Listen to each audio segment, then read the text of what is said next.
18 months later, Margaret Chen sat in the visiting room of the Riverside Women's Correctional Facility. The orange jumpsuit felt like sandpaper against her skin. After all these months, but she'd long since stopped noticing such trivial discomforts. The trial had been a media circus. Chemistry professor's toxic revenge. The headlines had screamed. Pool of poison. How one woman's anger nearly killed for teens. Margaret's mugshot had appeared on every local news station, and the story had even made national coverage when Tyler Morrison spent 3 weeks on a ventilator fighting for his life. He'd survived, though the doctors said his lung capacity would never be the same. Jessica Hartwell's vision was permanently impaired. She'd testified at the trial, wearing thick glasses, speaking haltingly about the darkness that had consumed her world that night in the pool. Marcus Webb's skin grafts had taken 7 surgeries, leaving him scarred from chest to ankle.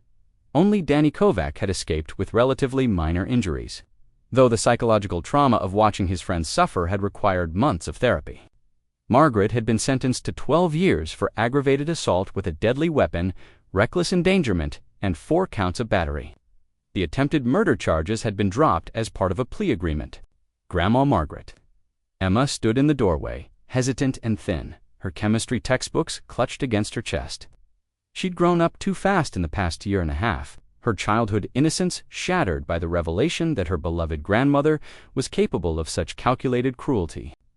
"Hello, sweetheart," Margaret said, gesturing to the chair across from her. "Thank you for coming." Emma sat down carefully, as if Margaret might explode like one of her chemistry experiments. They'd spoken on the phone a few times, but this was Emma's first visit to the prison. Margaret could see her own features reflected in her granddaughter's face, and the resemblance filled her with shame. "How are your classes?" Margaret asked. "When I look at chemical formulas now, all I can think about is what you did to those kids." The words were a knife to Margaret's heart, but she deserved them. She destroyed not only the lives of 4 teenagers, but also her relationship with the person she loved most in the world. "I understand," Margaret said. "I'm proud of you for making a choice that feels right." "Are you?" Emma's voice cracked. "Because I don't understand any of this, Grandma. Those kids were jerks." "Yeah, but what you did, Tyler Morrison almost died. Jessica can barely see. How did you become someone who could do that?" Margaret had asked herself the same question every night for 18 months. How had decades of teaching young people, of nurturing curiosity and knowledge, led to a moment where she'd used that same knowledge to cause suffering? "I convinced myself that they deserved consequences for what they'd put me through. But the truth is, Emma, I was just angry. And when you're my age, when you've lost so much, anger can make you do things that destroy everything you've spent a lifetime building." Emma wiped her eyes with the back of her hand. "Mom says I shouldn't come see you anymore. She thinks you're dangerous." "Your mother might be right," Margaret admitted. "I remember you teaching me to balance chemical equations at the kitchen table. I remember you making cookies and helping with my science fair projects.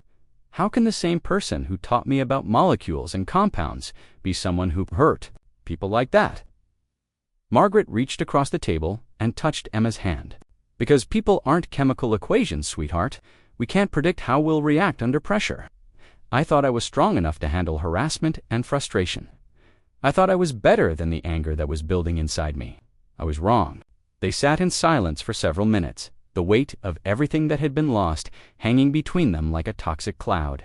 "The Morrisons sued the estate," Emma said eventually. "They got the house. Mom says there's nothing left." Margaret nodded. She'd known this was coming. Tyler's medical bills alone had exceeded $500,000, and the civil judgments against her had consumed everything she and David had worked for. The house where she'd lived for 43 years, where David and built the pool with his own hands, now belonged to the family of the boy she'd nearly killed. "Good," Margaret said, surprising Emma. "They deserve compensation for what I took from them. What I took from all of them." Margaret considered the question. A year ago, she might have felt bitter about losing her home to the people she'd considered enemies, but months of reflection had changed her perspective in ways she hadn't expected. "He wants to work in industrial safety, preventing chemical accidents." Margaret smiled sadly. "He took something terrible that happened to him and turned it into purpose. That's more strength than I ever showed." Emma stared at her grandmother, confusion replacing some of the hurt in her eyes. You admire him. After everything, I respect his resilience. All of them have shown more maturity than I did. Jessica is studying law now, specializing in victims' rights.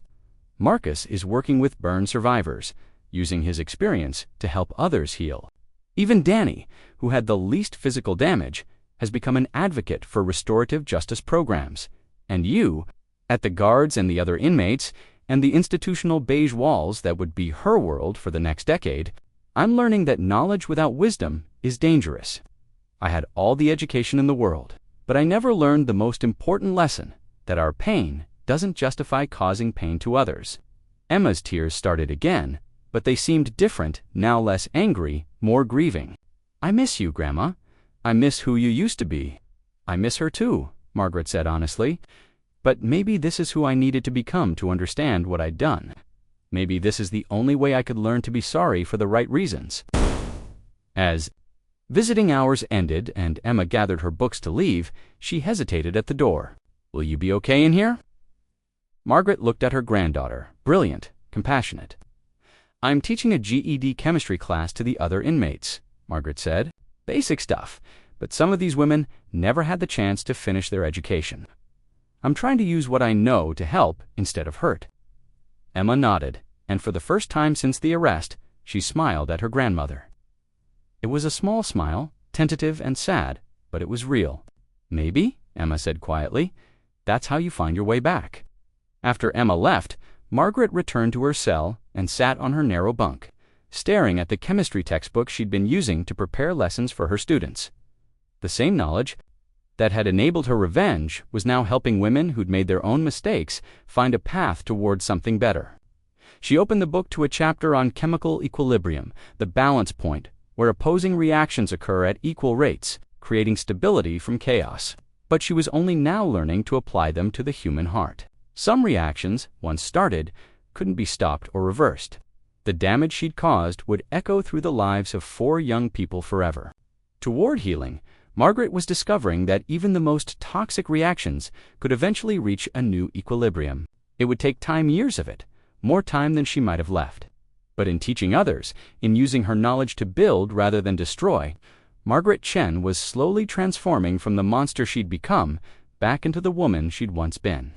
The chemical reaction that had begun with 4 teenagers and a poisoned pool was finally reaching its true conclusion, not in revenge or destruction, but in the painful, necessary work of healing what could be healed and learning to live with what couldn't be undone. Outside her window, the sun was setting over the prison yard, its light refracting through the reinforced glass-like compounds separating in a spectroscope. Teach tomorrow's class about the difference between reactions that destroy and reactions that create. Some lessons she'd learned could only be taught by those who'd learned them the hardest way possible. Margaret had exactly 17 hours to prepare for what she knew would be her final performance. Officer Martinez called at 8:30 p.m. to inform her that detectives would be arriving the next morning to clarify a few inconsistencies in her statement. The tone of his voice told her everything she needed to know. Tom Henderson had made his call. She spent the night methodically destroying evidence.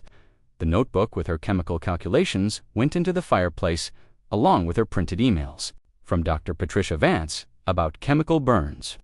Her laptop's search history filled with queries about pool chemistry, chemical reactions. Years ago, for his consulting work.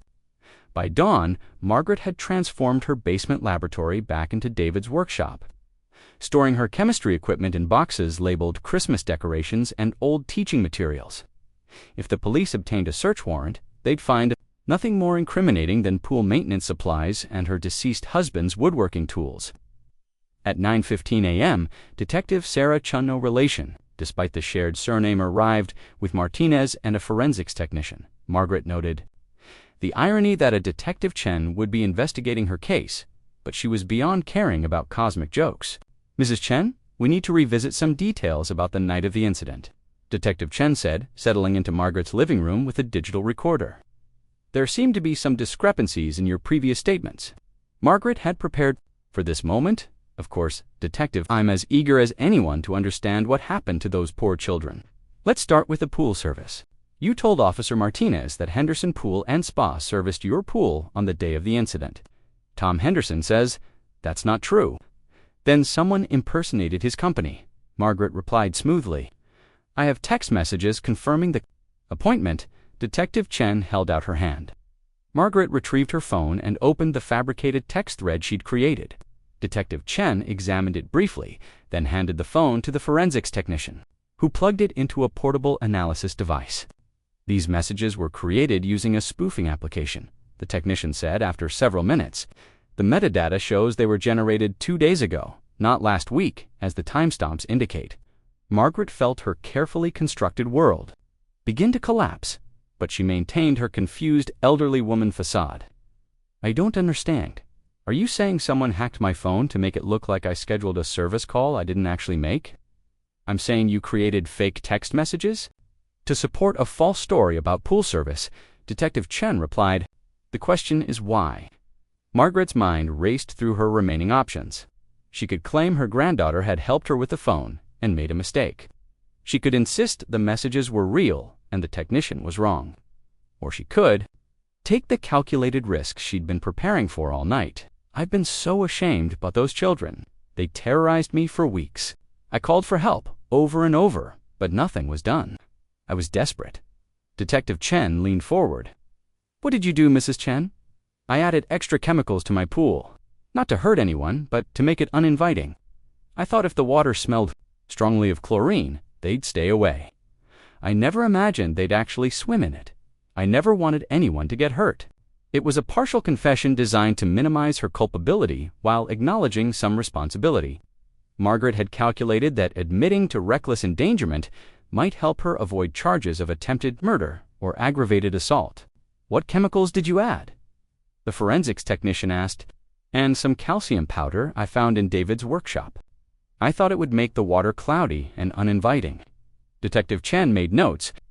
Mrs. Chen, the chemical levels in your pool were not the result of adding lots of pool shock.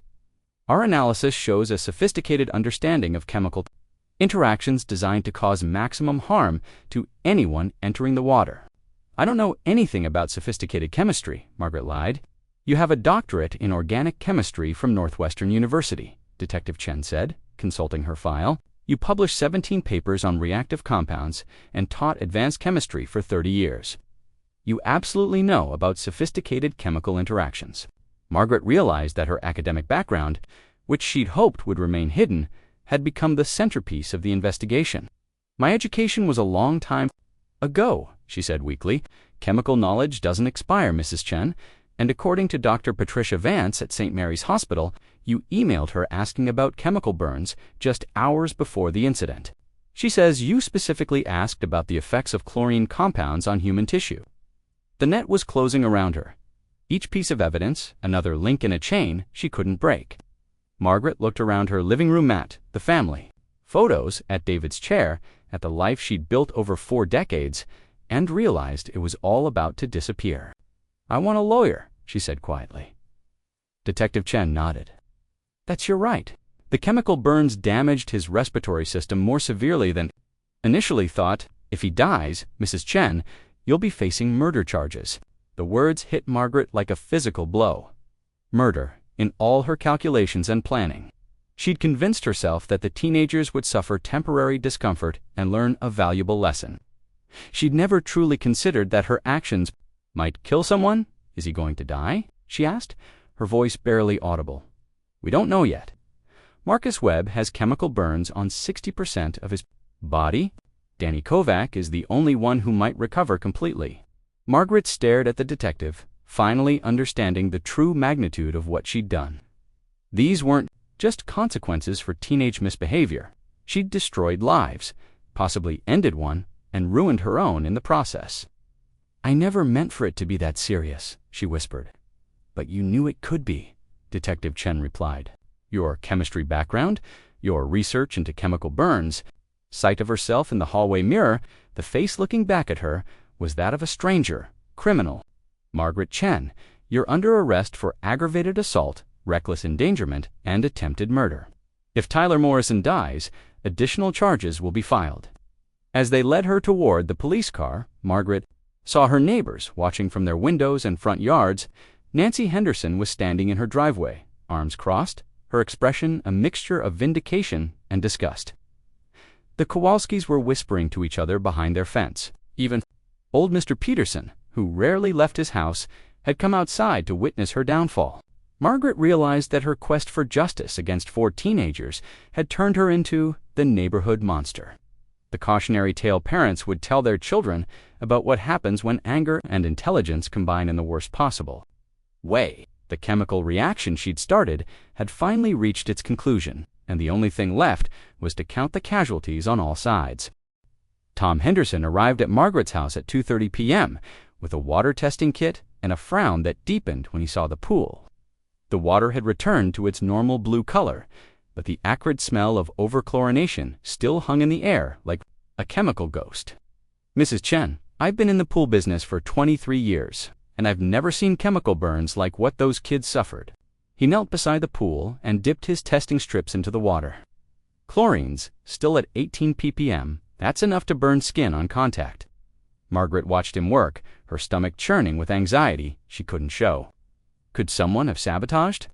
"My pool added chemicals after you left yesterday?" Henderson looked up sharply. "Ma'am, that's what I need to talk to you about. I never serviced your pool yesterday. In fact, according to my records, we've never had a service call to this address." The words hit Margaret like a physical blow, but she forced herself to look, confused rather than panicked. "That's impossible. You were here around 3 p.m. We talked about the bacterial contamination, and you said you'd need to use extra shock treatment." "Mrs. Chen, I was in Riverside yesterday afternoon, installing a new filtration system.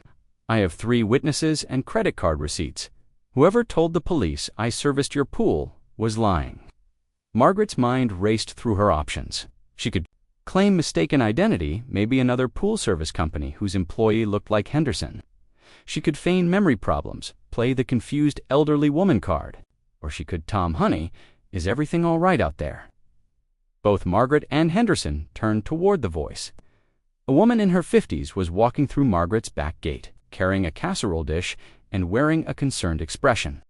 Nancy Henderson looked confused. "What are you doing here?" Nancy Henderson set down the casserole and looked between her husband and Margaret. "I brought Mrs. Chen some dinner. After what happened to those poor children last night, I thought she might need some support. The whole neighborhood's talking about it." Margaret felt the ground shifting beneath her feet. Nancy Henderson was Tom's wife. She'd seen them together at neighborhood barbecues years ago. If Nancy was here playing the concerned neighbor, it meant the Hendersons had been discussing Margaret's situation, and Tom's confusion about the service call had clearly been a topic of conversation. "Mrs. Henderson, how thoughtful," Margaret managed. "Your husband was just explaining that there might have been some confusion about yesterday's service call." Nancy's eyes sharpened. "Service call? Tom, didn't you tell me this morning that you'd never been to Mrs. Chen's house?" The silence stretched taut as Margaret realized she was trapped between 2 people who knew she was lying but didn't yet understand why. Tom Henderson was staring at her with growing suspicion, while Nancy looked genuinely confused by the contradiction. "Perhaps we should call Officer Martinez," Tom said slowly. "If someone impersonated my company and created the chemical conditions that hurt those kids, that's fraud. And if Mrs. Chen is confused about who serviced her pool, ... I'm not confused," Margaret said, her voice sharper than intended. "Someone was here yesterday. If it wasn't you, then someone else is responsible for what happened." Nancy stepped closer, her neighborly concern shifting into something more calculating. "Mrs. Chen, I hope you don't mind me asking, but have you been having any memory issues lately?" "My mother went through something similar. My memory is—" "Fine," Margaret snapped. "Better than fine. I remember every detail of the past 2 weeks. I remember calling the police 6 times about those teenagers. I remember begging for help that never came. I remember watching them destroy my property night after night, while everyone told me to just accept it." The anger in her voice seemed to surprise all 3 of them. Tom Henderson took a step back, his expression shifting from confusion to wariness. "Mrs. Chen," he said carefully, "those are some serious chemicals in your pool. Whoever added them knew exactly what they were. Doing this wasn't an accident or a mistake. Someone deliberately created a toxic environment." Margaret felt the walls closing in. Her carefully constructed alibis were crumbling, and the Hendersons were putting together pieces of a puzzle she'd tried to scatter.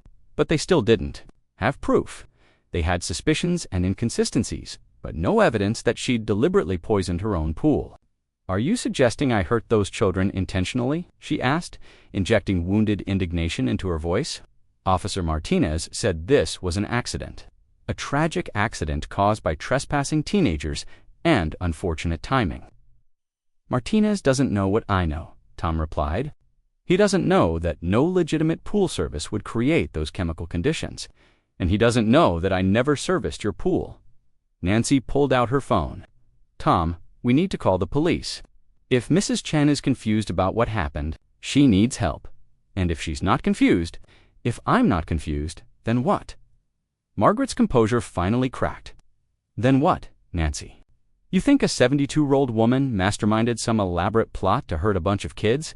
You think I'm some kind of criminal genius?" "I think," Nancy said quietly, "that you're a retired chemistry professor who got tired of being victimized and decided to take matters into her own hands."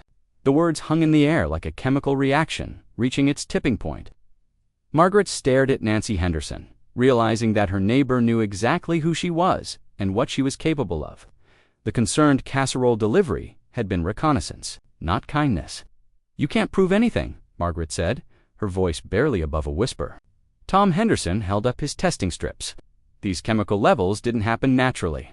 Someone with advanced knowledge of pool chemistry created a compound that would cause maximum damage to anyone who entered the water. The question is whether you did it accidentally or on purpose. "And the fake service call suggests it was on purpose," Nancy added. "You needed a cover story for how the chemicals got there. So you invented a pool service appointment and hoped the chaos of the emergency would prevent anyone from checking too closely." Margaret looked between the two of them, recognizing the trap she'd walked into. They had her cornered with logic and inconsistencies, but they still needed proof. And proof, she realized, might be harder to find than they thought. "You know, what the real tragedy is," Margaret said, straightening her shoulders. 4 teenagers were trespassing on my property. They were vandalizing my pool, destroying my peace of mind, and no one would help me. Now they're injured, and instead of asking why the system failed to protect a law-abiding citizen, you're here accusing me of being some kind of monster." She walked toward her back door, then paused. "If you want to call the police, call them. But remember that Tyler Morrison was urinating in my pool. Jessica Hartwell was doing backflips off equipment installed for my granddaughter, Marcus Webb. And Danny Kovac were drinking beer and leaving garbage in my yard. They were criminals, and they got hurt committing a crime on my property." "Mrs. Chen," Nancy started. "Get off my property," Margaret said coldly. "Both of you, and take your casserole with you. I don't need sympathy from people who think I'm capable of deliberately hurting children." As the Hendersons left, Margaret realized she'd made another mistake. Her defensive anger had revealed more than she'd intended, and Nancy Henderson's knowing look suggested that the investigation into her pool chemistry was just beginning. By tomorrow, she'd either be vindicated as an innocent victim of tragic circumstances, or she'd be facing charges that could put her in prison for the rest of her life. The chemical reaction she'd started was far from over, and Margaret was no longer sure she could control how it would end. The first paramedic through Margaret's gate took one look at the churning pool and immediately radioed for a hazmat team. Tyler was floating face down in the toxic foam, his back a patchwork of angry red welts. The blonde girl later identified as Jessica Hartwell was curled in a ball at the pool's edge. "Jesus Christ," muttered EMT Rodriguez as he pulled on protective gloves. "What the hell is in this water?" Margaret appeared at her back door in her bathrobe, the picture of a frightened elderly woman. "I don't know, I heard screaming and found them like this. Are they going to be okay?" "Ma'am, we need you to stay back," Rodriguez ordered, then spoke into his radio. "We need poison control on scene immediately. Looks like chemical burns, possibly chlorine gas exposure." The next 30 minutes were controlled chaos. The fire department's chemical response unit arrived in full hazmat gear, testing the water while paramedics worked to stabilize the victims. Tyler had inhaled enough chlorinated vapor to damage his throat and lungs. His breathing was shallow and labored. Jessica's corneas were severely burned, and she kept asking if she was going blind. "It's temporary," lied EMT Rodriguez, though Margaret could see the uncertainty in his eyes. The other 2 boys, Marcus Webb and Danny Kovac, had suffered less. severe burns on their hands and arms from trying to rescue their friends. But they were both in shock, alternating between panic and rage. That crazy bitch poisoned us. Danny screamed at Officer Martinez, who had arrived with the paramedics. She tried to kill us. Son, you need to calm down, Martinez said, though his eyes kept drifting to Margaret with obvious suspicion. Can you tell me what happened here? We were just swimming. The water was normal, and then it started burning. Tyler can't breathe, and Jess can't see. You need to arrest her. Margaret stepped forward, her voice trembling with what sounded like genuine concern. Officer, I don't understand. These children broke into my yard. I was asleep until I heard the screaming. My pool was perfectly fine when I went to bed. Ma'am, what chemicals do you use in your pool? Asked the hazmat technician, pulling off his breathing apparatus. Margaret retrieved her pool maintenance log from her Kachina document she'd been meticulously forging for the past week. Just the standard chemicals: chlorine, pH, balancer, shock treatment.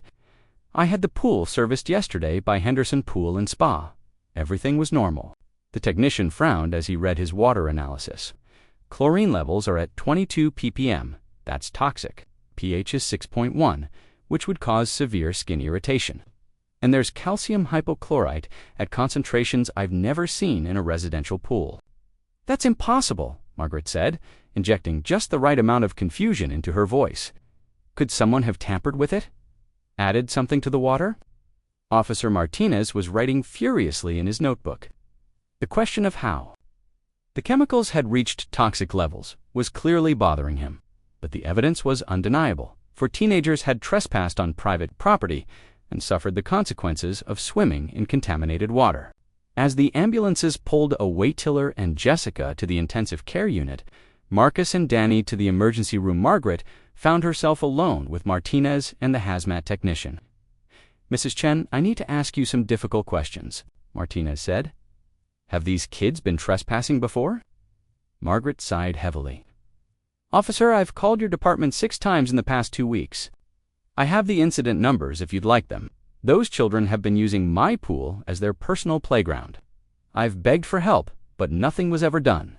Martinez's expression shifted. You called this in previously, 6 times. Ask your dispatcher. I spoke to different officers each time, but by the time anyone arrived, the kids were always gone. I was told there was nothing you could do without catching them in the act. The hazmat technician looked up from his equipment. Ma'am, these chemical levels didn't happen by accident.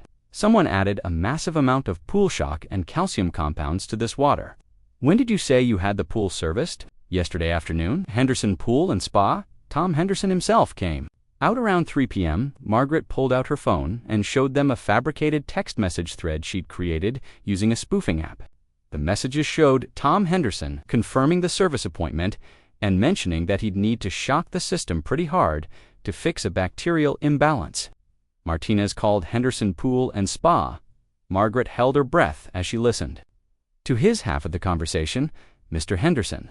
This is Officer Martinez with the police department. Did you service a pool at 1843 Maple Street yesterday? You did. I see. ... What chemicals did you use? That's a lot of shock treatment. No, sir. Just some kids got hurt swimming in it. ... Okay, thank you. He hung up and looked at the hazmat technician. Henderson confirms he serviced the pool yesterday. Used an unusual amount of calcium hypochlorite to treat what he called a severe bacterial contamination. Says the homeowner insisted on the strongest treatment possible. Margaret forced tears into her eyes. I just wanted my pool to be clean. My granddaughter visits next month, and after all those kids had been ... using it, I was so worried about diseases. I told Mr. Henderson to use whatever it took to make it safe again. The technician nodded grimly. Pool shock doesn't usually cause this kind of reaction. But if someone dove into water with these chemical concentrations before they'd had time to properly dissolve and circulate, yeah, you'd get burns like this, especially if they stayed in the water trying to help each other. So this was an accident? Martinez asked. Looks like it. A terrible accident caused by kids trespassing in a pool that had just been heavily treated with chemicals. The technician began packing his equipment. The homeowner had no way of knowing they'd show up. Hell, she reported them multiple times trying to keep them away. As the emergency responders left, Margaret allowed herself a small smile.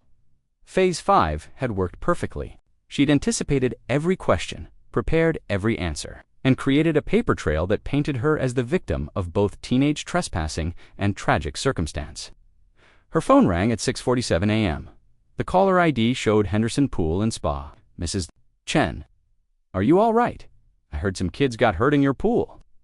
Margaret's blood turned to ice. She'd never called Henderson Pool and Spa. She'd fabricated the entire service call, creating fake text messages and counting on the chaos of the night to prevent anyone from checking too thoroughly. "Mr. Henderson, I'm not sure what you mean." The officer said, "I serviced your pool yesterday, but, ma'am, we've never had any service calls to your address. I think there might be some confusion. Should I come by and test your water? If someone else worked on your pool and didn't know what they were doing, that could explain what happened to those kids." Margaret's mind raced. Henderson was offering her an out, a way to maintain her story about professional pool service. But his genuine confusion meant that Martinez would inevitably discover the lie. The fake text messages would only hold up until someone examined them closely. "Mr. Henderson," she said carefully, "I think there's been a terrible misunderstanding. Could you come by this afternoon? I'd like to get to the bottom of this as much as anyone." After hanging up, Margaret realized that her perfect plan had one fatal flaw. She'd been too clever. The fake service call that was supposed to protect her had instead created a time bomb that would explode the moment. Henderson told the police he'd never been to her house. By evening, she'd be facing questions she couldn't answer. And for teenagers were lying in hospital beds with chemical burns that someone would have to pay for. The game was far from over. The email from Dr. Patricia Vance arrived at 11:47 a.m., just as Margaret was calibrating her pH testing strips for the third time that morning. "Margaret, interesting hypothetical question about chemical burns from pool chemicals. In theory, a combination of high chlorine levels and calcium compounds could cause severe skin irritation, respiratory distress, and temporary blindness if concentrations were high enough. Why do you ask? Hope you're not planning anything crazy. Emergency protocols attached as requested." Pat Margaret smiled as she read the attachment Dr. Vance had unknowingly provided her. How long they would last, the temporary blindness was particularly interesting. It would last approximately 45 minutes with the chemical combination she'd prepared. Plenty of time for phase 4 of her plan. She spent the afternoon making final adjustments. The pool's chemical levels were perfect. Chlorine at 15 ppm, 5 times the recommended maximum. pH dropping steadily towards 6.8, and her special additive creating an increasingly unstable compound that would activate the moment it came into contact with organic matter, human skin, for instance. At 2 p.m., Margaret called her granddaughter Emma at college. "Grandma Margaret, I was just thinking about you. How's the pool holding up?" "Oh, it's getting plenty of use," Margaret said, watching the water shimmer innocently in the afternoon sun, though not from the right people. "How are your chemistry classes going, sweetheart?" Emma launched into an enthusiastic explanation of her organic chemistry lab, describing a reaction that had gone wrong the previous week. The whole lab had to be evacuated because Jake mixed the wrong compounds and created this horrible gas. Professor Martinez was furious. He said chemistry isn't a game one wrong calculation can ruin someone's life. "Smart professor," Margaret murmured. "Chemistry is all about consequences, isn't it? Actions and reactions." After hanging up, Margaret felt a momentary pang of doubt. Emma would be horrified if she knew what her grandmother was planning. But then she looked out at her pool, remembering the sight of that boy urinating in the water her husband had lovingly maintained, and her resolve hardened. At 6:30 p.m., she called the police station and spoke to Officer Martinez, different Martinez. She assumed, though she'd never know for sure. "I want to report suspicious activity in my neighborhood," she said, injecting just the right amount of concerned citizen into her voice. "I think there might be a break-in attempt tonight around 2:30 a.m. at 1247 Maple Street. But I've seen people casing the property. Ma'am, if you're concerned about your safety, oh no, it's not my house. I live across the street. I just want to make sure someone checks on it around 3 a.m. The homeowner works night shifts, and these people looked dangerous." Margaret hung up, feeling satisfied. 1247 Maple Street was the address of the abandoned house 3 blocks over. By the time the police figured out the confusion, her little chemistry demonstration would be complete. As darkness fell, Margaret positioned herself in her living room with a clear view of the backyard. She'd moved her favorite chair to the window and set up her old telescope, the one David had bought for stargazing, to get a better view of the proceedings.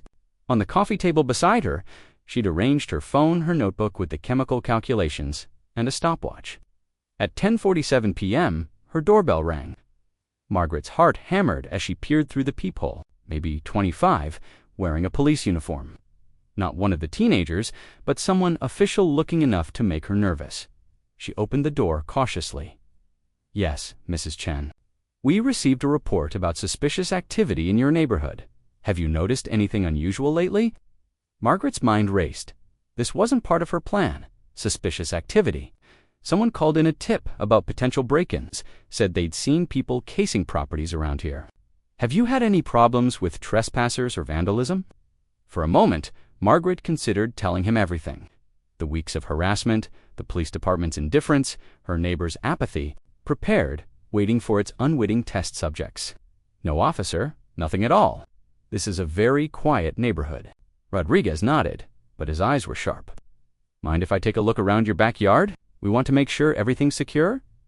Margaret's pulse spiked. If he saw the pool set up, if he noticed the chemical smell, or the barely visible fishing net, her entire plan would crumble. "Of course," she said, hoping her voice sounded steadier than it felt. "Though I should mention, I just shocked the pool this afternoon. The chemical levels are quite high right now. You might want to avoid getting too close to the water." Rodriguez followed her through the house, his flashlight beam cutting through the darkness of her backyard. He walked the perimeter of the pool, and Margaret held her breath as he paused near the diving board. "Nice setup," he said. "You maintain this yourself?" "My late husband installed it. I try to keep it the way he would have wanted." Something in her voice must have convinced him, because Rodriguez nodded sympathetically. "I'm sorry for your loss, ma'am. The pool looks great. Very well maintained."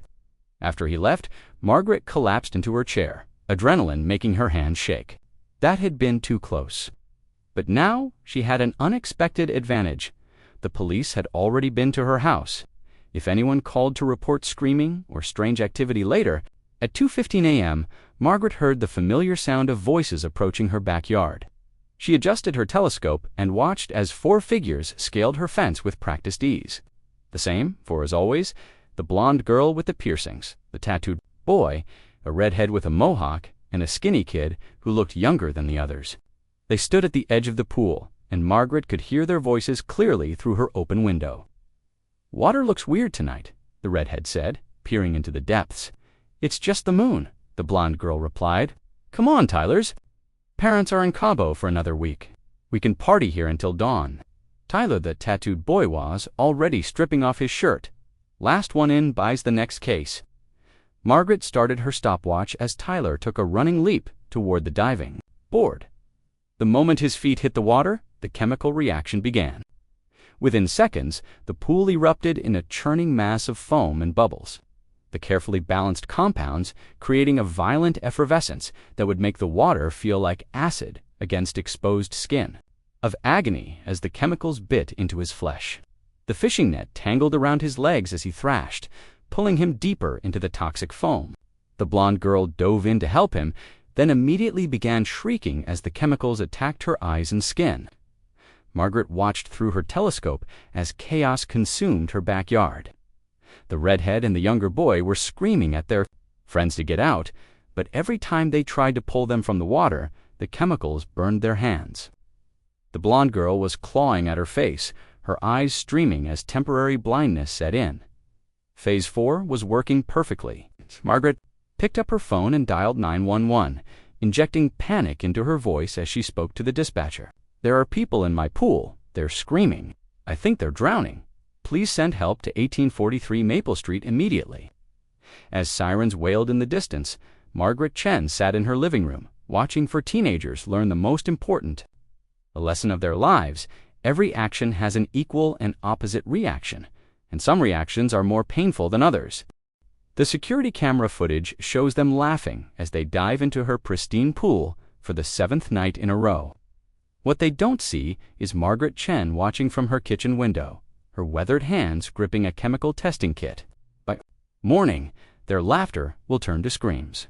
Because some trespassers learned too late that a retired chemistry professor doesn't just call the police, she creates consequences that dissolve more than just pool algae. Margaret Chen's fingers trembled as she watched the teenagers cannonball into her pool again, their whoops and hollers echoing across the quiet suburban neighborhood like war cries. 2:47 a.m., the same time as always. It was little bastards, she whispered, her breath fogging the kitchen window as she pressed closer to the glass. The motion sensor lights she'd installed last week illuminated the chaos in stark detail for kids, maybe 17 or 18, treating her backyard like their personal water park. The blonde girl with the pierced nose was doing backflips off the diving board Margaret had specifically had installed for her granddaughter's visits. The tall boy with the tribal tattoo was pissing in her pool, actually pissing in it while his friends cheered him on. Beer cans floated like metallic lily pads across the chlorinated surface. Margaret's chest tightened, not from fear, but from a rage so pure it made her vision blur at the edges. 43 years she'd lived in this house, 43 years of maintaining every blade of grass, every flower bed, every inch of the pool area that had been her late husband's pride and joy. David had installed that pool himself, working weekends for 6 months until his hands were raw and his back screamed. Now these kids were defiling it like animals. She'd called the police 6 times in the past 2 weeks, 6 times, and each time, the same board dispatcher promised to send a unit when one becomes available. By the time any cop bothered to cruise down Maple Street, the kids were long gone, leaving only empty beer bottles and cigarette butts as evidence of their invasion. The insurance company had been equally useless. We can't cover damages from repeated trespassing without a police report showing arrests. The agent had explained in that patronizing tone that made Margaret want to reach through the phone and throttle him. Her neighbors were no better.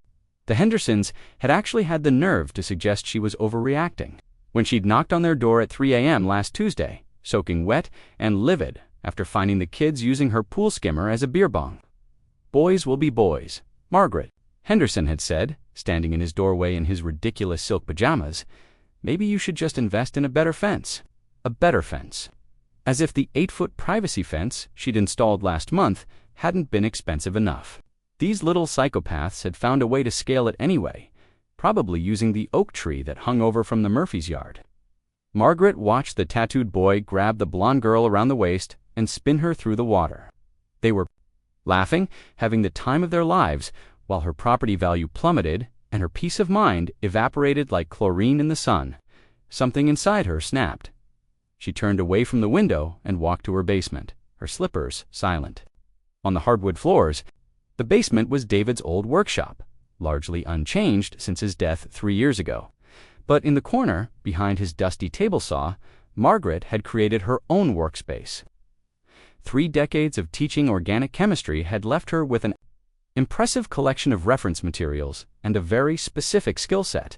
She pulled the chain hanging from the overhead bulb and surveyed her options. Hydrochloric acid, sodium hypochlorite, calcium hypochlorite, muriatic acid. All perfectly legal pool chemicals, each one innocuous on its own. But Margaret hadn't earned her doctorate by thinking small. The teenagers were still splashing around when she returned to the kitchen window, a notebook in her hands covered with calculations. Pool, volume 24,000 gallons. Current chemical levels, she'd tested them. Yesterday, water temperature, approximately 78 degrees Fahrenheit. pH level, 7.2. Perfect conditions for what she had in mind. Margaret smiled for the first time in 2 weeks. It wasn't a pleasant expression. She waited until 4:15 a.m. when the kids finally stumbled away, probably to terrorize some other poor homeowner. Then she put on her old lab coat. The first step was simple enough. She adjusted the pool's automatic chemical dispenser, increasing the chlorine output by 400%, not enough to cause immediate harm, but enough to make the water ... uncomfortable. Then she added her own special mixture, a carefully calculated blend of pool shock and calcium hypochlorite that would create a delayed reaction. The water would look normal for hours, maybe even a full day, But when the pH levels shifted, and they would shift. Especially with the addition of teenage bodily fluids and cheap beer, the chemical reaction would be spectacular. Margaret had always been good at chemistry. She'd published 17 papers on reactive compounds before switching to teaching. Her students used to joke that she could probably poison half the campus if she wanted to. They'd never asked what she'd do to protect her own home. The second phase required more creativity. Margaret retrieved her husband's old fishing net and spent an hour carefully positioning it, just below the surface of the water, invisible in the darkness but positioned to tangle around anyone who tried to dive in. She'd tested the placement twice, using her old mannequin from her CPR instructor days. The net would catch arms and legs, creating panic without causing permanent damage. Probably. By dawn, she was exhausted but satisfied. The pool looked exactly the same, as always, crystal clear, inviting, perfect for a midnight swim. The only difference was the nearly imperceptible chemical smell that hung in the air. Masked by the lavender bushes David had planted along the fence line, Margaret made herself a cup of coffee and settled into her kitchen chair to wait. The kids usually showed up around 2:30 a.m., which gave her 18 hours to prepare Phase 3 of her plan. She opened her laptop and began typing an email to her old colleague, Dr. Patricia Vance, who worked in the emergency room at St. Mary's Hospital. The subject line read, "Hypothetical question about chemical burns." Some lessons were best learned the hard way. As the sun rose over Maple Street, Margaret Chen sat in her kitchen, sipping coffee and planning the education of 4 teenagers who had no idea they were about to become unwilling participants in a very personal chemistry experiment. The pool sparkled innocently in the morning light, its surface betraying none of the molecular chaos waiting beneath. By tonight, they'd learn why you should never underestimate a retired chemistry professor with nothing left to lose.